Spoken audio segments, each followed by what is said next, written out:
Extrait de L'apprenti épouvanteur de Joseph Delaney, page 50.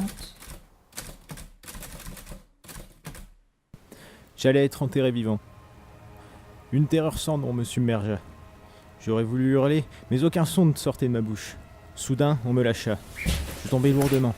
Je me retrouvai à quatre pattes, devant l'entrée béante de la cave, le nez à quelques centimètres de la première marche. Mon cœur tapait si vite que j'aurais pu compter ses battements. Je bondis sur mes pieds et claquai la porte. Le corps agité de tremblements, je courus me réfugier dans la salle, en me demandant laquelle des trois règles de l'épouvanteur j'avais transgressé. La chandelle, elle s'était éteinte. Un éclair illumina alors la pièce, suivi d'un violent coup de tonnerre. La pluie s'abattit sur la maison, tambourinant sur les carreaux. Une bourrasque malmena la porte comme si quelqu'un dehors essayait d'entrer. Je restai un long moment immobile, sursautant à chaque éclair.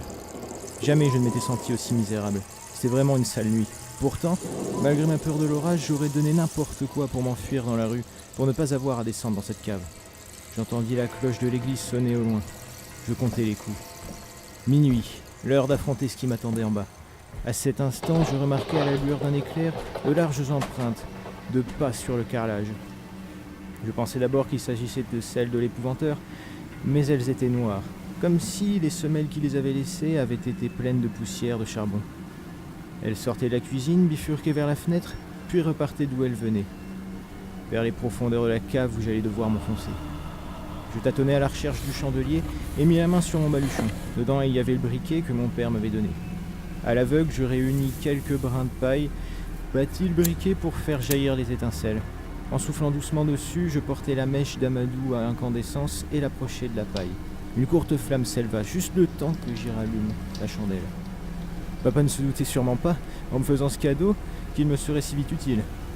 Lorsque j'ouvris la porte de la cave, un nouvel éclair illumina la cuisine.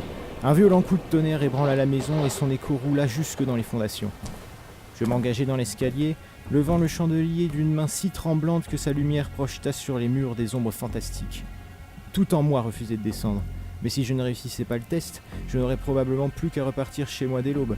J'imagine alors ma honte d'avoir à raconter à maman ce qui s'était passé. 8 marches plus bas, je franchis le tournant. La cave m'apparut, pas très grande, plein de recoins obscurs que la flamme de la chandelle n'arrivait pas à éclairer. D'épaisses toiles d'araignée pendaient du plafond voûté, telles des tentures déchirées. Des morceaux de charbon traînaient sur le sol en terre battue. Je contournai un tonneau de bière et une table bancale. Je distinguai alors quelque chose derrière un tas de cajots. D'effroi, je faillis lâcher le chandelier. C'est une forme sombre, ressemblant vaguement à un tas de chiffons. Il en sortait un son étouffé, régulier. Ça respirait.